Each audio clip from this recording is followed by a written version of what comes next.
Welcome back. We need to create a beautiful page for reviews. So let's get to work. The wireframe shows me that this has to be split with the restaurant's address. So let's make a copy of the login screen. Okay, remove the fields because we don't need them. And I don't think we should have a button here either. Though there's a question about how reviews are supposed to be written if there's no button. But for example, in my own business, I send out personalized emails with a specific link for every single client. Maybe that's the same process here. Anyway, back to it. Let's rename the title to Maggiore Pizza Delivery, the name of the restaurant. The tabs, well, for the text, make sure it's set to center so we won't have to reposition them. Control clicking them is the fastest way. Okay, this is all good, all set up. So the first one should be reviews. And then the second one, obviously, address. Now, the latter is useful in case you want to see how far away the restaurant is, or maybe you want to pick up the order yourself. So it does make sense. Now, let's flip these two guys. So it's black and orange. And then for the inactive one, that should be regular and gray.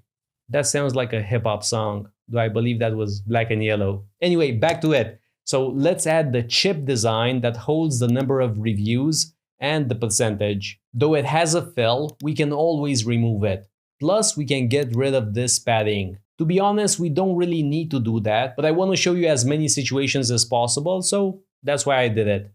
Okay, now let's make sure it's aligned correctly. And speaking about unnecessary things, this screen is actually a pop-up. Don't ask me why, just trust me. As such, we need an X icon, not a back arrow.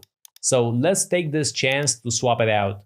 If you select the action bar, we do have a drop down here, an icon swap, but there's no X in our list. No worries, as usual, I have something prepared. It's called X and it's attached. Now drag this guy into the resources frame and make it into a component. Please don't forget to add an auto layout so it's gonna look nice. Okay, when you're done, we can go back to the action bar. By default, it's gonna show us the preferred icons, but we can change it. But notice how it makes sense? We're starting to have quite a few components here, and we do have to scroll a bit. So this is why preferred is super useful. Okay, back to it. We need a few more things. First, some text. Type in 8 positive and then 2 negative. These should be on individual text layers.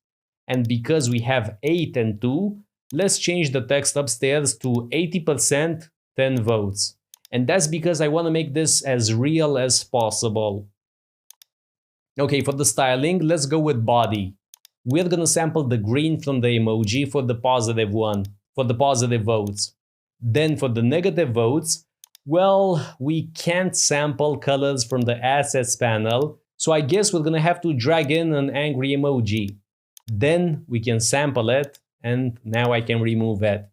One thing that I loved about Photoshop was the fact that you could sample colors from absolutely anywhere, even outside the program, as long as you had the eyedropper tool selected. Here, at least in this version of Figma, after you open up the color picker, you have to manually click on the eyedropper tool and then choose a color. Coming from another design program, that extra click seems a bit weird. Plus, you can't sample from anywhere else. For example, the interface. Anyway, let's get back to it. Let's add another rectangle that's about 400 pixels wide. And for the height, let's go with 20 pixels for example. So this is going to be the bar that visually shows us the number of good votes. Make it super rounded, and for the color, green of course. You might want to add that color to your styles, be my guest. Now, let's keep going. So make sure you center it with the text layer. And then when you're done, please do the same for the negative votes. But this time from 400, let's divide that by 4. And that's 100. Now, why did we divide it? Because there are 8 positive votes and 2 negative ones. So a 4-to-1 ratio, 400 and 100. One thing that's bothering me, and that's how this text looks on this colored background. So let's change it back to white, especially since we do have quite a lot of text downstairs. Oh, by the way, between the emoji and the positive votes, let's leave about 20 pixels. This is basically a summary of all the votes that are going to be shown underneath. Speaking about that, let's separate this area with a divider. Get a line tool and add it. 720 pixels please. Center it if needed, and make it a light gray. Actually, I think we have two grays in our styles panel, though the divider should be the lighter one. But here's the thing, if we decide that's how a divider should look like, we need to go back and fix the other ones from all the previous screens.